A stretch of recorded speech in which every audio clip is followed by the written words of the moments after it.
Hi, everyone, and welcome back to the Future of Energy series, our monthly webinar presented by the Institute for Science and Policy and the Denver Museum of Nature and Science. We're delighted to have you with us again today.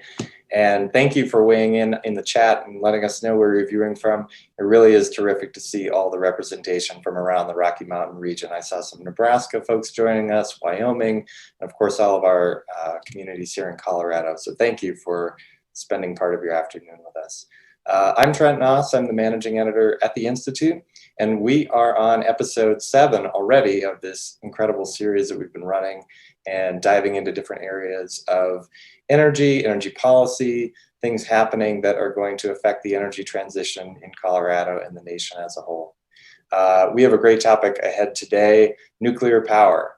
It is a polarizing one. It evokes a lot of strong reactions from folks who it's tough not to think about nuclear and some of its long history. We, of course, know that it's an area that has been marred by some high-profile disasters in the past that we can all recite firsthand. Chernobyl, 3 Mile Island, Fukushima, which, of course, was 10 years ago this month. And then there are other concerns around cost, around the life cycle of materials, from the mining of raw radioactive materials all the way through to waste disposal. And yet, nuclear has incredible clean energy potential. And given the speed at which we need to act to decarbonize the economy, nuclear could potentially be part of that solution. So I'm just delighted today to be joined by Dr. Jessica Lovering. She is the co-founder of the Good Energy Collective, which is a new organization working on progressive nuclear policy. She recently completed her PhD in engineering and public policy at Carnegie Mellon University. And her dissertation focused on how commercial nuclear trade affects international security standards and how small nuclear reactors could be deployed at the community level. She's a fellow with the Energy for Growth Hub, looking at how advanced nuclear could be deployed in sub-Saharan Africa. And she was formerly the director of the energy program at Breakthrough Institute, where she worked on policies to spur innovation in nuclear power technologies to drive down costs and accelerate deployment as part of a solution to climate change and economic development. She has a bachelor's degree in astrophysics from the University of California, Berkeley, and a master's degree in energy policy from right here at the University of Colorado. So I'm just delighted to have Dr. Lovering with us today. I will leave it to you. Take it away. All right, thank you so much. And thank you to the Institute for Science and Policy for having me. I'm going to give some brief opening remarks just to set the stage for our conversation. And to start, I wanted to talk about why nuclear energy matters for mitigating climate change. And I thought I could tell that story through my own personal journey of getting interested in nuclear, which actually did start in Colorado. So many years ago, I was doing a master's degree at CU Boulder in environmental studies, specifically in the policy track. And my main motivator was climate change, like I'm sure resonates with a lot of you. And in one of my very first classes, we did this simple exercise where we were given a country and we had to show how they would decarbonize. I think the target was like 80% greenhouse gas reductions in greenhouse gas emissions by 2050. And we had to make a plan for what the country would do. And I quickly realized what a huge challenge that was. Even with the rapid growth of renewable energy and declines in cost in renewable energy, it's just a very large problem. So I got interested in clean energy policy and I ended up completing this energy certificate at CU. But I also noticed something else in this process, which was most of the countries we were looking at that had lower emissions or had reduced their carbon intensity significantly over a few decades had done so with nuclear energy. And that was just something that we didn't really talk about in any of my classes, and I didn't really know much about at the time.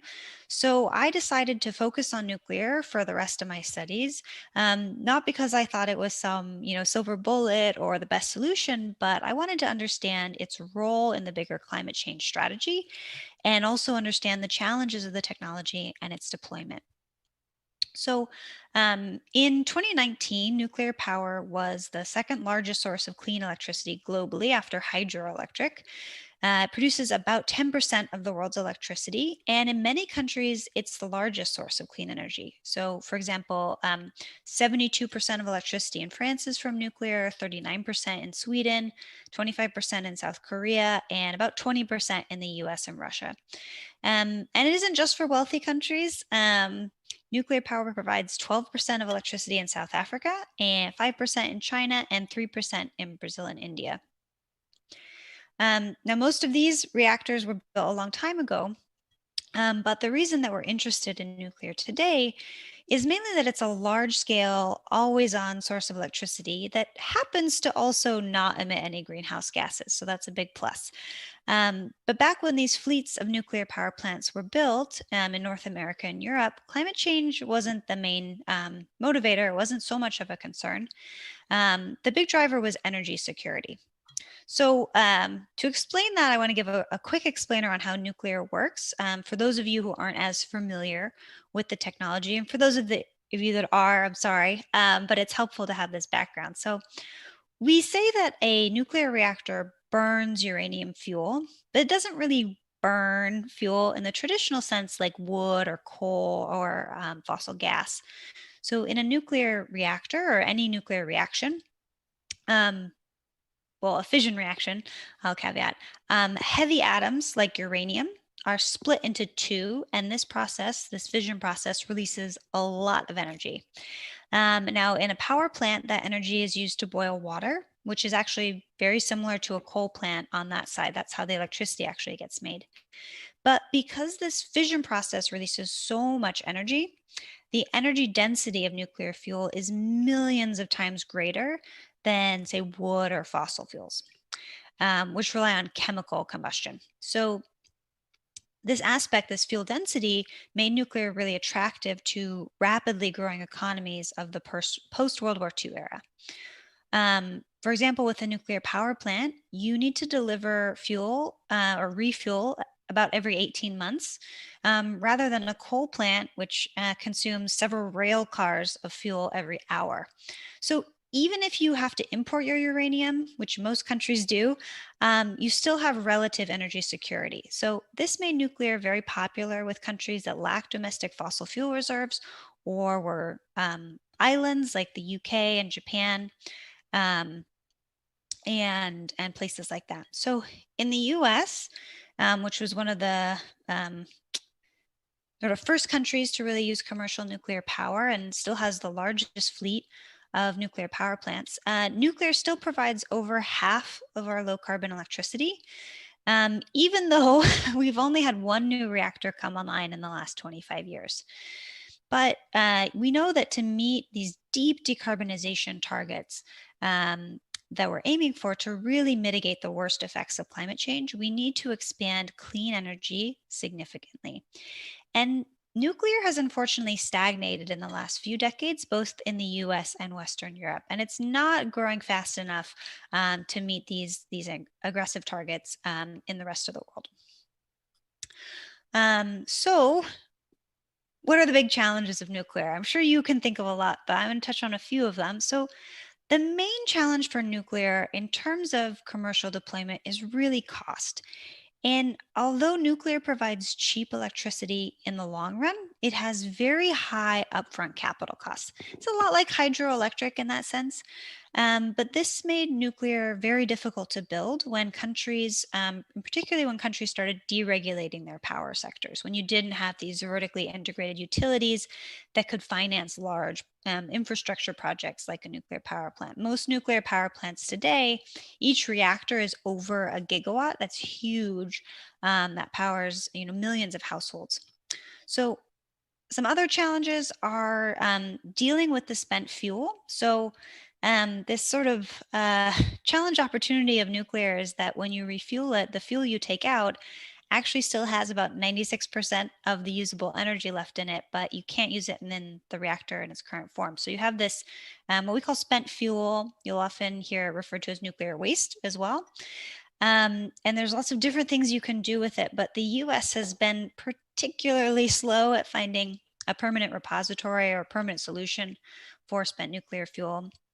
And this failure has strengthened opposition to the technology. So you see lots of states in the US have prohibitions on building new nuclear until there's some sort of solution to nuclear waste. Safety, of course, is another big concern of the public, and drives public opposition. Nuclear is relatively safe in terms of mortality impacts, especially if you compare it to fossil fuels. But even compared to something like hydro or renewables, it's relatively safe compared with how much electricity it's generated over its lifetime. But as we talked about in the beginning, there are these big, well-known accidents like Fukushima, Chernobyl, that really get ingrained in the public imagination around nuclear technology. And of course, one of the first things that may come to your mind when you think of nuclear is weapons. And that leads to a lot of public opposition as well, a sort of conflation between nuclear power and nuclear weapons. And it's unfortunate that the science of nuclear fission was first introduced to most people when the US dropped atomic bombs on the Japanese during World War II. And there have been many other dark aspects of nuclear since then, particularly from the nuclear weapons complex. Like we had atmospheric weapons testing done on civilian populations, mining and contamination on indigenous lands. And, some people, particularly some pro-nuclear people, might argue, well, that's very separate from commercial nuclear power. But, for a lot of people, it's not. It's something that's really ingrained in the industry, and it's something that the industry still needs to grapple with. And there's a lot more progress than can be made on some of these legacy issues, even if they're not the fault of commercial nuclear power. It's still very important that we address them. Okay, so all of those challenges, is there a future for nuclear energy, particularly with respect to mitigating climate change? So I will say yes, but it will need to look very different, both from the technology perspective and as an industry, in the business models, in the social engagement, social license for new plants. So things are changing and things are starting to look very different. But a lot of work still needs to be done. So in the US, we have over 60 companies that are working on what we call advanced nuclear. So this is a broad term that encompasses a lot of different technologies, but they're all fundamentally different from the existing water-cooled reactors that we use around the world today. So many of them use different coolants instead of water, like gas or molten salt. Many use different fuels, and many are designed to be smaller or modular, which allows for factory fabrication. So that's making nuclear power plants in a very different way than was done in the past. So maybe some of you have heard of small modular reactors. Those can be a lot of different things, but the ones that are farthest along in commercialization look very similar technology-wise to the large reactors we have today. They're just very small, less than 100 megawatts, and will be factory produced. So produced in a different way. And a lot of these companies are promising that their reactors will be safer, cheaper, faster to build, and use fuel more sustainably. But they really need to be demonstrated first, both to gain public acceptance and to prove all of these promises. So in the last 5 years, there has been a lot of bipartisan legislation in support of advanced nuclear at the federal level. And now there are about 6 designs moving forward toward licensing and demonstration in the next few years. We can talk more about those. I will say I saw someone ask about fusion before we started. Advanced nuclear does include fusion, and there are private companies working on fusion reactors as well. And we can talk a little bit more about that. So coming to the present, there has been a lot of excitement around nuclear under the Biden administration. In the Democratic primary, Biden was one of the most supportive of nuclear energy, but he was pretty moderate on climate change, if you remember, about a year ago. So once he secured the nomination, though, he partnered with Bernie Sanders, senator from Vermont, to develop this unity task force recommendations. They did them on a bunch of issues, but a big portion of that was climate change. And this process really moved Biden to put forward the most ambitious climate plan we've ever seen from a major party. And it also explicitly includes nuclear and support for investment in nuclear innovation for these advanced designs. So Biden's plan called for 100% clean electricity by 2030 and full decarbonization of the energy system by 2050. And unlike other plans we've seen in the past, this wasn't 100% renewables, it was 100% clean electricity or carbon-free energy. And that really provides a big opportunity for advanced nuclear, particularly as a means to balance and back up increasing penetrations of variable renewables like wind and solar. So more importantly, full decarbonization, this really aggressive target for reducing emissions, will likely require electrifying a lot of sectors that currently run on fossil fuels like transportation, home heating, and industry. And this means that there will be very large demand growth for electricity in the US, but it also needs to be carbon free. So there are a lot of policy questions about what's needed to demonstrate and deploy these new nuclear technologies in a way that's equitable and sustainable. And that's a big part of the work that I do at Good Energy Collective. But there are also big questions around international collaboration and exports of nuclear technology, because there's over 30 countries around the world that are interested in starting commercial nuclear power programs. And historically, the US has played a big role with these newcomer countries. But what that looks like now could be quite different. So I'm going to stop there so we can start the conversation and hopefully get to some of your questions. Great. Well, thanks so much for those remarks. I think that was terrific level setting, and we have so many threads to pull on there. I'm gonna, I think, give our audience a little bit of a roadmap about where we're gonna go with this session. I think we'll start with technology and then maybe move into some of the more social, cultural elements of nuclear, talk about some of those community aspects. And then we will swing around to policy toward the end of the presentation. So keep the questions coming. We love to see them, and we'll incorporate as many as we can. I think that one area that has been very popular with many people asking about has been thorium. And just to let the audience know what thorium is another radioactive element found abundantly in the earth. In fact, I think it's maybe even more abundant than uranium. So maybe we could talk a little bit about that technology and potential application going forward. Yeah. So as you said, thorium is a fuel. You often hear people refer to thorium reactors. It's not a reactor technology on its own. It's a fuel that tends to make sense for certain kinds of reactors, particularly salt-cooled. So you have molten salt. That's your primary coolant. But you can also use thorium in other types of reactors, gas cooled, and you can actually use it in existing light water reactors that we already have operating today. It provides some benefits. Some of the benefits of thorium are that it's more available, particularly in its fissile form, or in its fertile form, than uranium. And we also already have a lot of it mined. It's mined as a byproduct of rare earth elements. So we've got sort of piles of it sitting around the world. Certain countries have a lot of it, like India. So they're really interested in thorium reactors. And it has some safety benefits as well. The main benefit of salt-cooled reactors is that molten salt stays liquid at very, very high temperatures. So rather than when you use water as a coolant, which most of our reactors around the world do today, you have to keep your reactor very pressurized to keep the water liquid and prevent it from turning into steam.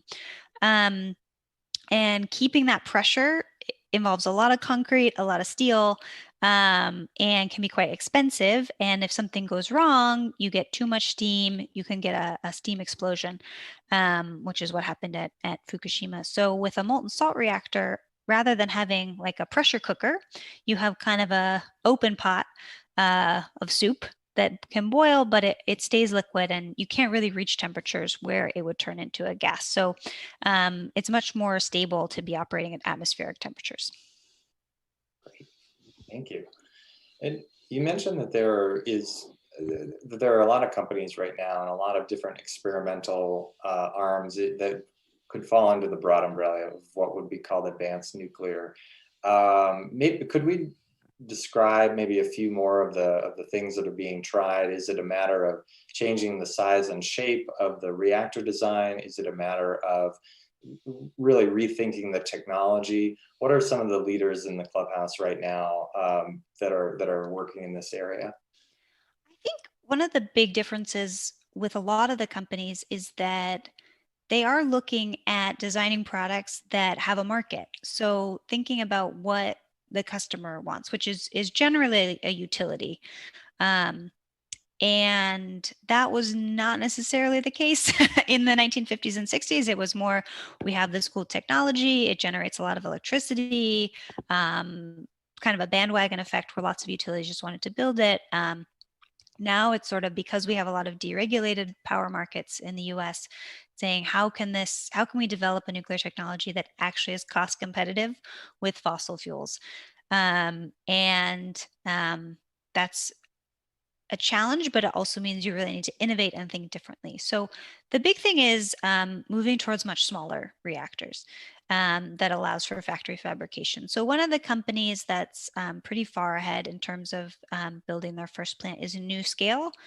And they're a spinout of Oregon State University. They're still located in Oregon, but they designed a very small reactor. It's 50 megawatts, but it's designed to be deployed in like 6 packs or 12 packs. So you get the benefit of factory fabrication, but then you kind of string them together into a larger unit. So you get economies of scale as well. So their goal and what they claim to be able to do is be cost competitive with natural gas. And their first plant is going to be providing electricity to Utah, particularly a group of municipal utilities, which is also a very different customer for nuclear, not the large investor-owned utility. And one of the benefits that they argued for with the regulator is that there's really not an accident that they can have where you would get release of radioactive material beyond the site boundary, so beyond the fence around the plant. So they were able to get a waiver on a certain regulation, so they can have their kind of safety planning be much smaller. Their footprint is much smaller. So that's an example of how these new designs can be, safer and maybe cheaper when you get the more factory fabrication. Because the U.S. and a lot of countries in Europe it are not so good at doing big infrastructure projects. Costs tend to go over, things get delayed. But we can be pretty good at building factory produced products, like even large things like Boeing 787 are done on an assembly line. So that's kind of the goal and what these companies are moving towards. Do you foresee the need for either regional or national solutions for waste disposal, something that's very highly coordinated, or are we going to look at a system where every utility, every company is going to have to solve that problem on a one-off basis? So the latter is kind of what we're doing right now, because spent fuel sits, because we don't have a federal solution, spent fuel sits at the power plant site in these dry casks. So it's not going anywhere. It's pretty stable, but we would like to move towards a more permanent solution. It probably should be federally coordinated. It doesn't need to be a single site. So under the Obama administration, there was this Blue Ribbon Commission to look again at new solutions for nuclear waste. And they recommended maybe having several regional interim storage facilities to just at least like take control of the waste by the federal government to kind of relieve utilities of that cost and liability. The utilities have been paying into this nuclear waste fund for decades to deal with waste, but they're still sort of having to manage it themselves. Other countries have made more progress on nuclear waste. So France is building a central repository, so are Sweden and Finland. But one thing that is different in the other big nuclear countries, so the countries that have a lot of nuclear besides the US are France, Japan, Russia, and growing China. China's going to surpass, well, it's already surpassed Japan right now because Japan mostly is shut down. But France and Russia and Japan all did reprocessing. So they get more energy out of that fuel. before they dispose of it. And so their volume of fuel is much less, and it's also radioactive for much shorter periods of time. So it's more of a question. It's not just about, okay, we need to find a spot to put all this waste. It's what are alternatives for reprocessing, recycling the waste, getting more of that energy out. You still will need to dispose of some things in a secure way, but if you have a much smaller volume, um, there's maybe different solutions. So there's even some startups and companies working on innovative designs for disposing of spent fuel as well in more secure ways. And we can talk about that, but only if people are interested. Yeah, the history of waste disposal and the technologies around it, I think, could probably be a whole separate discussion. We could probably talk for hours about that element alone. I think in the interest of covering as much ground as possible, I'd like to ask, shifting us a little bit to some of the social and cultural elements around nuclear waste disposal, and to a similar extent, the placement of reactors themselves brings up the idea of where do they go and who gets to decide where they go. This gets to the idea that policy and energy policy is often tied to power and who gets to make decisions, and then who gets the reactor close to them. So I'm wondering if maybe we could discuss some of the ways that you've talked about nuclear reimagining itself in a more socially friendly way, in a way that it's going to become a part of a community and not just something that's dumped in people's backyards that they don't want. Yeah, and particularly, I think nuclear was maybe a worse offender on this. Where we have nuclear at 67 sites around the US right now, and these sites were chosen by the utilities, and public input was sort of an afterthought, once the plans were already going forward for construction. And that led to a lot of resistance and pushback, as you would expect if people don't feel like they were consulted, like they didn't have any power in the process. That leads to a lot of legitimate opposition. So, we want to develop a better process for citing potential new nuclear plants in a way that is more equitable, more socially just, and in particular, an aspect of it that's different with advanced nuclear is we might be dealing with much smaller plants. So we might be looking at not really large cities or suburbs of very large cities, but maybe smaller communities like municipal utilities or rural electric co-ops. And you want to really get not just public acceptance, you want to get good public buy-in. So what that is a big part of what we want to do at Good Energy Collective is develop new processes for engagement. It's much earlier, that doesn't just try to convince communities that they want nuclear, but actually looks for communities that might be really receptive to nuclear. Maybe they have a coal plant that's retiring that they want to replace. Maybe they're looking for, economic development, or they want to get in on, innovation and R&D. Or maybe they just want, a clean source of electricity that they have control and some ownership over. We want to find where those communities are and help the reactor developers do really genuine community engagement. So go to these communities, not trying to sell them on something, but saying, okay, here's what we're offering. What are all the questions you have? What are all the concerns? Which ones can we address? Maybe which ones we can't address. And we'll see if, you still like the project. And we want to have communities really feel like they have the power to say no to projects. That's the ultimate goal. Because it's not right for everyone, but there's plenty of places in the US where nuclear make a lot of sense. Communities might be really excited about it. And so we want to find those places because we think that's a much more sustainable option and builds much stronger and lasting public support.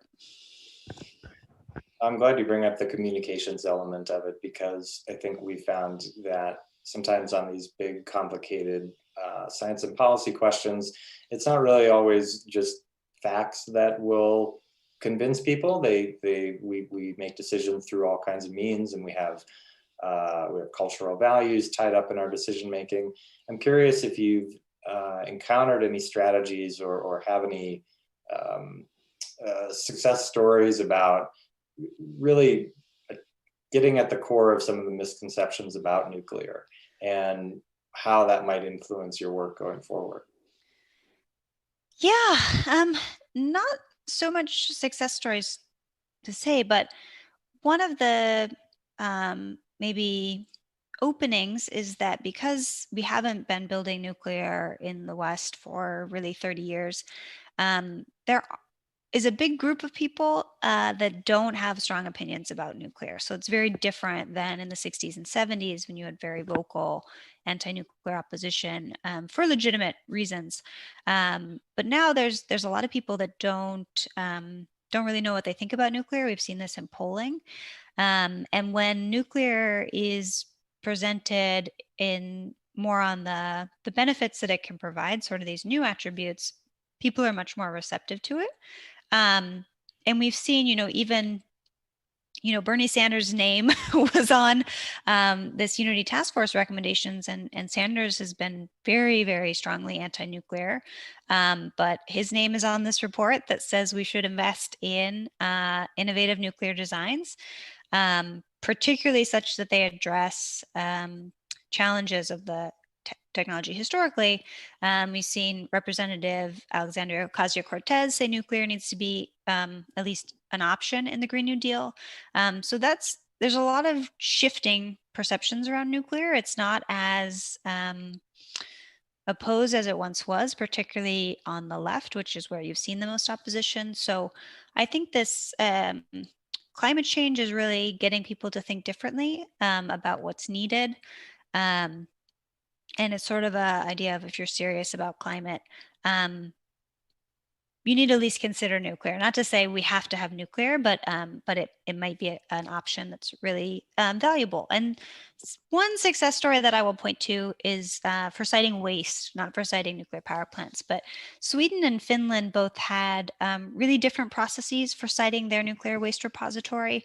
They made it very open, and sort of Sweden asked every municipality in the country if they would be interested in hosting a nuclear waste repository, and a few of them were. And it was much more community led rather than, in the US, it was the government saying, okay, we're going to put the waste here in Nevada, deal with it. So Sweden did this sort of reverse bidding process where communities actually put forward proposals for what they would want if they were to host the repository, and then a community was chosen based on that. Finland, they did choose sites. They chose a couple sites, but then the communities really led the process of environmental impact assessment, and the communities also always had the veto to say, no, we don't want it. And they got funding to do their own studies, their own safety studies. And that's how Finland chose their waste repository and are moving forward on it. So there are these success stories around nuclear. It's not impossible to cite these things. And I think for power plants where, you have a lot more benefits, it could be a positive. Well, I want to spend our last few minutes here talking about some of the policy and maybe previewing the decade or so ahead. We've seen in the Biden administration, which you mentioned earlier, Secretary Jennifer Granholm was recently confirmed. And I'm wondering if maybe you could give us a little bit of a preview about what you're looking for, both domestically in the US and then with any kind of international collaboration, any global action on nuclear. What are you going to be watching for? Yeah, so I think we've seen, as I mentioned, we've seen some good bipartisan legislation in the last few years around R&D for advanced nuclear, and kind of, innovation always has bipartisan support no matter the technology, but lots sort of moving the technology, advanced nuclear, forward. But now we really need to see movement on, shovels in the ground, getting these demonstration builds, getting support mechanisms for deployment, like renewables have benefited from, things like, tax credits, loan guarantees, those sorts of things, to really get projects built. And that's something that we were particularly excited about with Granholm, is She really comes from a background of focusing on clean energy, innovation, economy. How do you bring jobs back to the US through advanced manufacturing? And so from reading her responses to questions about nuclear, it's clear she really gets it, but that it's going to take a lot of work to move nuclear and really accelerate the development of this technology and the demonstration. Internationally, I think everyone who's working in nuclear recognizes that that's where the market is. I was just part of this effort with Energy for Growth Hub, where I'm a fellow, doing some mapping of the market for advanced nuclear globally.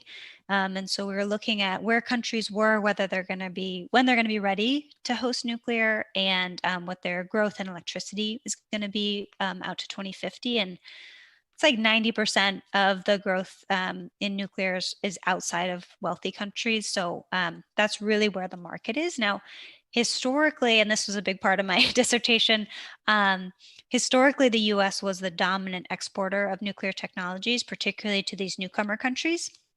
And most countries start nuclear power programs by importing reactors from these well-known vendors, from France, from US, from Russia. And so that's probably going to be the case going forward. And it raises a lot of questions if the US isn't there to partner with these countries for their first projects. Right now, most of these countries have agreements already in place with Russia and China. Because they have big booming nuclear industries. So that's a big concern geopolitically. And so I think that's a secondary motivation in the US to sort of get our commercial nuclear sector going again, is wanting to do exports from that geostrategic argument that we can be partnering with countries and we'll provide we'll be able to offer partnerships that have more safety and security built in, less risk of proliferation, and are just more equitable and sustainable broadly. In the conversations that you've had with folks in this space, do you see opportunities to depoliticize the issue, or at least not have it be a polarized issue? Because, of course, so oftentimes science does get pulled into that polarization. Is nuclear an area where we could potentially see both sides really interested in coming to some kind of a solution? Yeah, I think we've already seen depolarization, particularly around climate change and sort of the urgency of the problem, but also more people working in nuclear recognizing the challenges of nuclear. I think even 10 years ago, you had very sort of, I don't want to say like hard proponents, like nuclear is the best, we need to just build a bunch of nuclear. Whereas now there's more groups, not just Mind Good Energy Collective, but others that are saying, okay, we're probably going to need nuclear, but we also need to address the historical issues and the ongoing challenges of the technology around cost and waste, and public acceptance. And so you see more of this language in bills, like in the Biden-Sanders Unity Task Force. It says we should invest in nuclear technologies that address environmental justice issues. And so it's not just a free pass, like, okay, let's build a bunch of nuclear. It's saying we will do nuclear if it can be done right.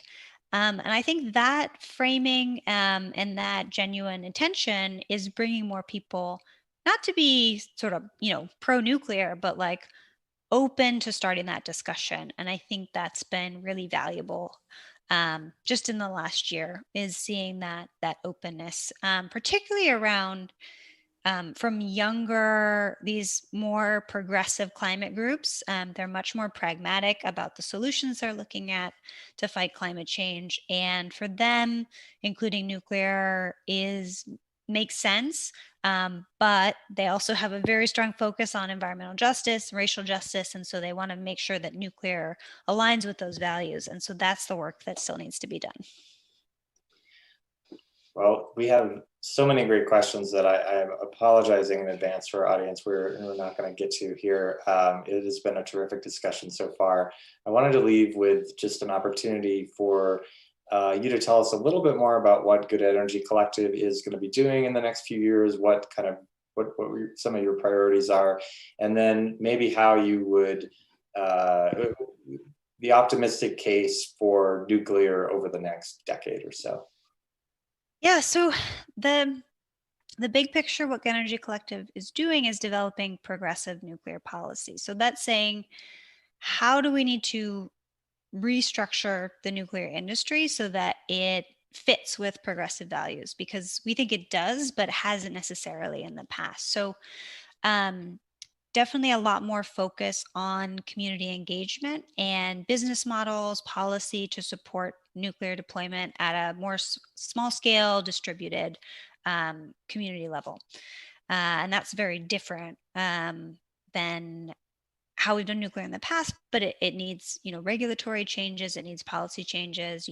These small communities need help financing. So we're working on figuring out the policy needs to do nuclear in this new way. And a part of our goal is to make sure that these first demonstrations of advanced nuclear are really successful. And that means finding, the right communities and developing processes that are really just and equitable. And so there's lots of different things that are included in there. One thing we think is needed is funding specifically from the Office of Nuclear Energy at Department of Energy to fund social sciences, because as we've seen, we have all this funding going towards technology R&D, which is great. We have all these exciting advanced nuclear technologies, but there's so much work that needs to be done on the social science side, and it really needs to be integrated with people who understand the technology. So getting more social scientists looking into nuclear questions, around risk perception, around public engagement, around communications, that are helping us address some of these challenges that nuclear has. Great. Well, I want to thank you so much for joining us today. This has been such a great discussion, and I think that it's such a fascinating topic, so many complexities, so many areas to work on. We really appreciate your time and expertise. Yeah, my pleasure. And thanks for all the good questions. And hopefully, people got their interest peaked in nuclear, and I'll keep following it. Yeah, definitely. Well, perhaps we'll have you back on for a sequel at some point down the road, because there's so much more that we could get to. Well, thanks to our audience today. I am really appreciative of you tuning in and spending part of your afternoon with us. This recording will be available on the Institute's YouTube page. We'll put that link in the chat for you in case you want to revisit anything that we covered today, or you want to share it with a friend. You can find the Institute on Twitter at Institute SciPol. We're also on Facebook with that same handle, and we're on the web at institute.dmns.org. So on behalf of all my colleagues here at the Institute and at the Denver Museum of Nature and Science, thanks again for being with us. We'll be back on April 20th for our next segment. We're going to be talking about entrepreneurship and investment in the energy space. So that should be a fun episode. So we'll hope to see you then. Until then, be safe, and we'll see you next time.